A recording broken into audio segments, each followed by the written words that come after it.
আমরা মাদ্রাসায় পড়ি, আমাদের রাস্তায় একাডু পানি, মাদ্রাসায় যাইতে সমস্যা আমাদের।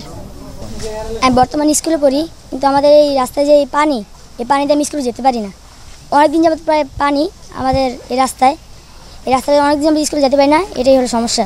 আর রাস্তাঘাট দিয়ে হাঁটতে পারি না, একাডু পানি থাকে, এই সমস্যা হয়। তাই আমরা 50-60 জন স্কুলে যেতে পারি না এই পানির কারণে। হাঁটুর উপর পর্যন্ত পানি থাকে। এই এখন তো বর্ষা শুরু, সামনে আরও বেশি হবে, মাজার উপর পানি হবে, কিন্তু সবেমাত্র বর্ষা শুরু। আমরা যে রাস্তাটা যদি নির্মাণ করে দেয় সঠিকভাবে।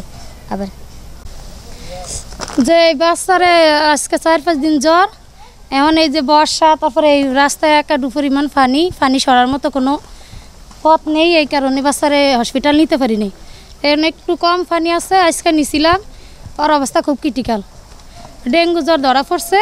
এখন মাদ্রাসাও যাইতে পারে না, মনে করেন বাচ্চা পড়ালেখা খুব কষ্ট। আমার আম্মা আজকে 5-6 দিন অসুস্থ, রাস্তায় পানির জন্য, বৃষ্টির জন্য আমার আম্মুরে আমি ডাক্তারের কাছে নিতে পারি না। এই আজকে একটু পানি কমছে, আজকে কষ্ট করে আজকে লই আইছে। পানি একাডু পর্যন্ত কমছে, ও কাপড় চোপড় সব ভিজে গেছে।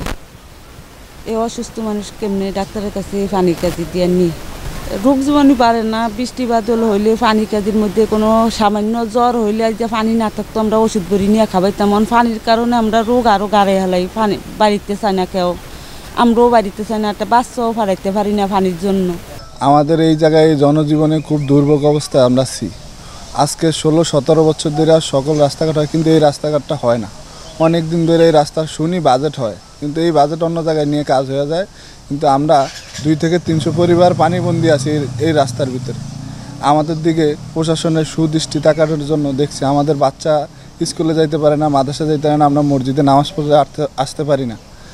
এই জন্য সরকারের প্রতি বিকুল আবেদন জানাই যেন আমাদের এই রাস্তাটা, এই সড়কটা সরকার সুদৃষ্টিতে তাকায় যেন এই সড়কটা কইরা দেয় আমাদের জন্য।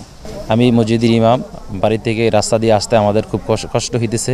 মসজিদের মুসল্লিরা নামাজ পড়তে আসতে খুব কষ্ট হয়েছে, মাদ্রাসার ছাত্ররা যাইতে কষ্ট হইতেছে, স্কুলে মেয়েরা যাইতে কষ্ট হইতেছে।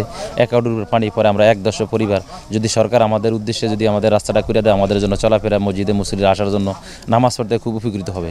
এই জন্য সরকারের কাছে আমরা আকুল আবেদন করব যেন আমাদের রাস্তাটা দ্রুত করিয়ে দিলে যেন মুসল্লিরা মসজিদে আসতে পারে, আমি মসজিদে এসে নামাজ পড়াইতে পারি, ছাত্ররা মাদ্রাসায় পড়াশোনা করতে পারে।